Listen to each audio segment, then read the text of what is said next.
Bienvenue dans le jardin du château. Alors, ce qu'il faut bien savoir, c'est que le jardin qu'on a fait ici au château, c'est un jardin idéal. On a cherché à vous regrouper pour vous les enfants et pour les adultes, les visiteurs, toutes les plantes qui pouvaient se trouver dans les jardins au Moyen-Âge. Regardez le jardin, qu'est-ce que ça forme ici au milieu? Si vous suivez les cailloux. Ouais. Une forme de croix exactement. Et cette croix en fait, elle divise le jardin en 4 parties. Alors le premier jardin, il commence là où est Coralie. Et il vient jusqu'ici, là derrière moi. Toutes les plantes qu'il y a dans ce petit jardin, là dans cette partie-là du jardin, c'est des plantes qu'on va pouvoir utiliser. Alors les utiliser de quelle façon? Il y a tout un tas de façons. Il y a cette première plante ici, vous voyez, qui forme une espèce de boule assez dure. Alors ça, c'est ce qu'on appelle du carder des foulons. Le carder des foulons, ça sert à carder la laine. Alors on va prendre la petite boule ici, on va couper à cette hauteur-là, on va en couper plusieurs. Et avec ça, on va faire une espèce de doigt, une espèce de patte comme ça avec des doigts. Et on va passer ça dans la laine pour la démêler et ensuite pouvoir en faire des fils. Ça, c'est le jardin qui s'appelle comment? Jardin d'agrément. Bien. Jardin d'agrément. En fait, c'est un peu le jardin des 5 sens, le jardin d'agrément. Ce que faisaient les jeunes chevaliers dans les châteaux, quand ils voulaient essayer de séduire une demoiselle, ils allaient venir ici dans le jardin d'agrément, au milieu des plantes, avec une demoiselle, avec un musicien.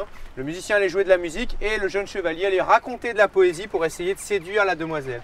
Voilà, ça c'est le jardin qu'on appelle comment? Jardin des... Simple médecine. À quoi ça vous fait penser, ça, simple médecine? Ouais.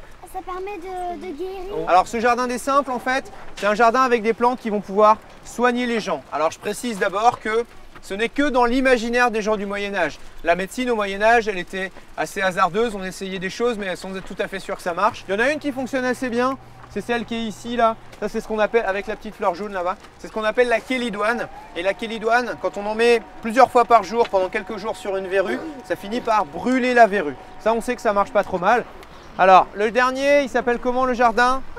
Potager. Potager. À quoi ça vous fait penser, ça, jardin potager? Ouais. C'est où il y a des légumes. Voilà, alors dans ce jardin potager, il y a des légumes, il y a des salades, il y a tout un tas de choses en fait que l'on peut manger. Et notamment dans les légumes qu'on peut manger au Moyen-Âge, il y a une grande catégorie qu'on appelle les potherbes. L'atelier jardin, ça se passe dans le jardin du château. Alors ici à Falaise, on a essayé de recréer un jardin idéal. Alors notre jardin ici, il est découpé en 4 parties. Une partie avec des plantes médicinales, une partie avec des plantes potagères, une partie avec des plantes utilitaires, donc on peut utiliser, et une partie avec des plantes d'agrément qui est très fleurie. Et puis les enfants ensuite se divisent en 4 groupes et chaque groupe part dans son jardin faire une activité et tourne comme ça d'un jardin à l'autre. Associer, relier par un trait le nom de la plante à sa fonction. Samy, ça sert à quoi? Utiliser, regarde. Éloigner les insectes. Oh là là. Éloigner les insectes. Et attends, on n'a pas fait l'expérience. Prendre quelques feuilles de saponaire et frotte-les dans une bassine d'eau que se passe. Tiens, tu peux En fait, elles sont ici, là. Allez, stop. Avec le petite tige que je t'ai donné, voilà. Et maintenant tu vas frotter dans tes mains. Fais voir tes mains. Ouais, regarde là. Tu vois que ça fait des petites bulles, vas-y, continue. Alors on va goûter ça. Voilà, goûtez les enfants, allez-y, goûtez. C'est bon? On goûte. Qu'est-ce qu'il y a? Ça pique un peu ou pas? Oui. Oui, ça pique, hein. Si, quand même. Si, c'est comme de la moutarde en fait. Je me disais que les enfants ne connaissaient pas vraiment, énormément les plantes. Et donc en venant dans ces 4 jardins, ça me permettait d'avoir une approche un peu plus approfondie des utilités des plantes. Le lien avec le patrimoine, c'est mettre un pied aussi dans l'histoire, dire que les plantes ont toujours été utilitaires et voir que bon, depuis le départ, depuis le début, les hommes utilisent tout ça, quoi. J'ai appris qu'il y avait des plantes qui servaient à plein de choses, pour par exemple manger, pour décorer.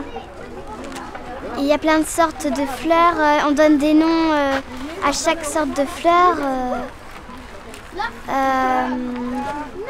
C'est comme si on prenait un bouquet et qu'on donnait un nom à un bouquet. On ne savait pas que certaines fleurs pouvaient servir à autant de choses.